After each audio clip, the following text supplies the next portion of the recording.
already the 17th day of February 2012. And we've got Greg Palast, BBC investigative journalist, with huge breaking news on a host of military fronts, economic fronts, web censorship fronts, and the inside scoop on News Corps, obviously being blackmailed and controlled by the Obama deception operation.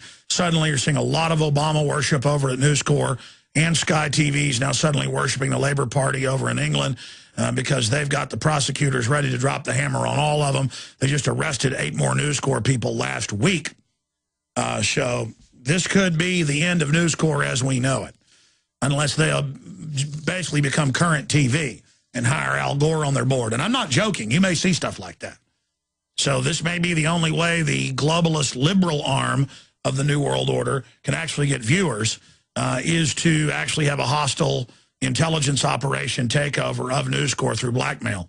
Of course, News Corps has got plenty of dirt on the left arm of the New World Order that they're part of, but there is infighting inside the system. The Founding Fathers said over and over again, the one thing that'll stop tyranny, there's 2 things: a vigilant, active population with a Republican form of government. A republic doesn't mean Republican Party if you're a new listener. Every time I say Republican form of government, they go, how dare you say a Republican government only? That's not what we're talking about. Side issue. The point is that you need an active, awake, informed, involved population that defends liberty aggressively. But you've also, in this fight, on top of that, need to understand there's a separation of powers so that the power structure is always busy fighting with itself over the power, so you can't get one centralized dictator-type guy in total, full control. All right, continuing here, let me just go over some of the headlines, and then it's Friday. I'm just going to open the phones up instead of just ranting off into oblivion over all of this news. Let me just start here. Conservatives and enthusiasts cheer the end of the long gun registry in Canada. National Post. Now, Canadians a decade ago said when they pass this, they're going to use it for gun confiscation. And indeed, they would just come confiscate legal collections of firearms, trumping up reasons. It's been all over their news. And so now the long gun registry is gone, not the handgun registry. But the long gun registry has been overturned. And again, we're having overall victories against the social engineers. They're still taking over infrastructure and have the high ground politically and with their printing presses of fiat money, but they morally have the low ground. And that's why I've seen the polls roughly go from 50% or so for restricting the Second Amendment in the 70s and 80s to now some polls as high as 80% want less gun laws. They understand it's about victim disarmament. The government can't and won't protect you. I've seen numbers, you can pull these up, where back in the 70s, right around 60% of people or so, depending on which study, were for abortion. They've been sold it's not a human and it's no big deal and it's trendy and cool and a civil right. And the lies that, well, if it's to save the woman's life, shouldn't you have an abortion? It's not called an abortion. It's called a medical procedure if it's to save the woman's life, okay? More lies, more deception. Nobody's not going to go in and do a procedure. Unfortunately, the baby dies over the mother, okay? That's always been the way it is in just modern medicine. But now it's upwards of 75, 80% are against abortion. You can just type that in, tide turns, America now anti-abortion, especially in young people. The numbers are in the 90s in some cases. So there's been a total flipping. People are anti-gun grabbing now, anti-gun control. They're for controlling the gun in their hand, real gun control.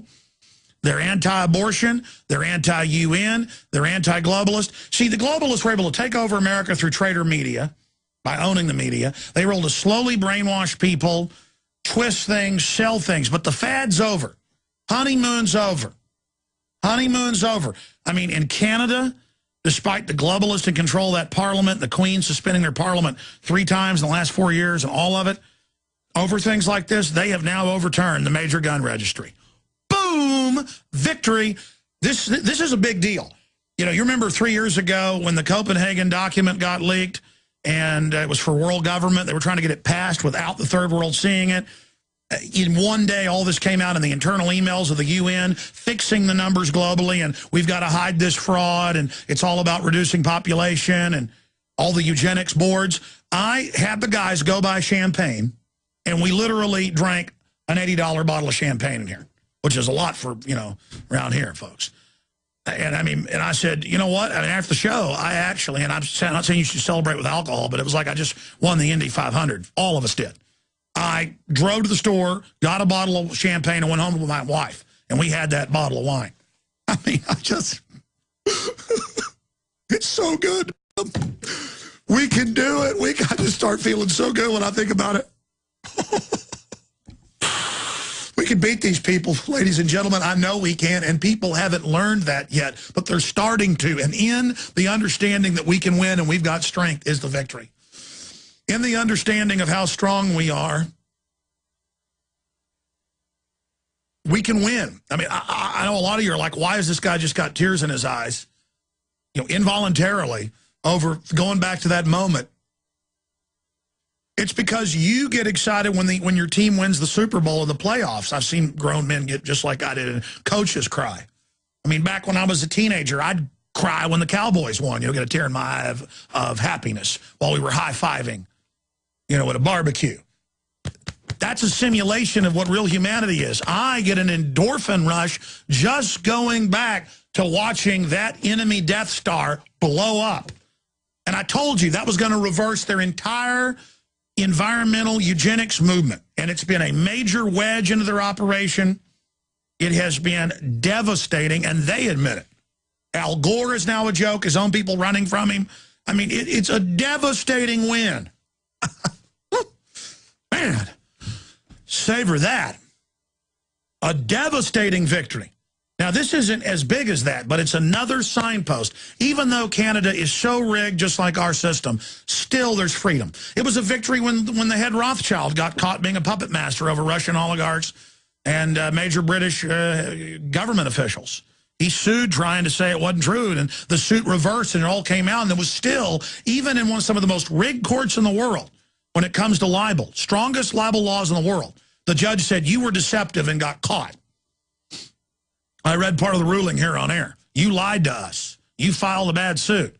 You are a puppet master. Boom, devastating. The globalists don't want us to have confidence, and I'm telling you, it's a lie that we can't turn this around. As bad as this New World Order is, as out of control, as many people are asleep and brain damaged by the globalist propaganda and poison in the food and water and the rest of it, when you finally get wise to the scam, no matter how big and sophisticated, it just doesn't float anymore. And their boat's got more holes in it every day. And that's why I still get so angry at the mainstream media that are a bunch of teleprompter reading Decepticons sitting there lying to people and posing and their big, giant, slick studios. We could do the exact same thing. I guess maybe we should, just to make a point. And the fact that still with some people, if you're wearing a fancy suit and tie and reading off a teleprompter and looking like you have the perfect diction and eloquence, but you're reading a script, that even after the dinosaur media has imploded to about 10% of what it was 20 years ago, they still have that air of being the establishment. And when that domino falls, it's over. And they're already trying to segue. They're already dispatching establishment people into cyberspace, into internet news, as that becomes the total platform, to try to replace the true alternative media as they begin to censor and shut all of us down. And just a side issue, and I apologize because it's not even worthy of discussion, but the Young Turks, which means kind of a secret society, a luminous group that actually took over Turkey, kind of an anti-Islamicist group. And that's, I guess, why they use that name. I mean, it's good, kind of a Ford Foundation, Media Matters, Al Gore funded deal. I mean, it's like kind of a joke in everybody's face. I mean,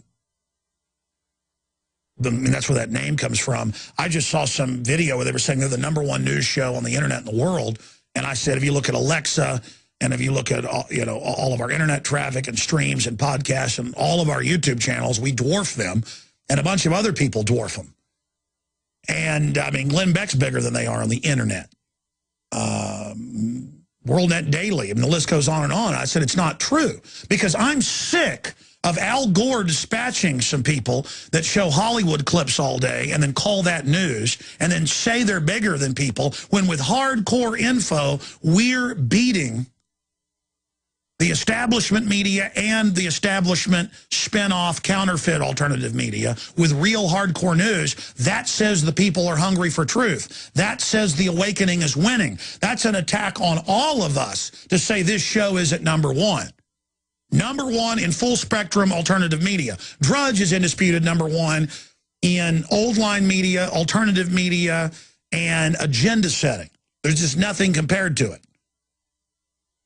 And the system attacks him every day, saying it's wrong. He shouldn't be able to set the agenda. Because he does. More than New York Times, Twitter, Facebook, all of them combined, the actuaries have been done. And I'm just stating facts here, okay? We're number one. That means you're number one. That means we're winning.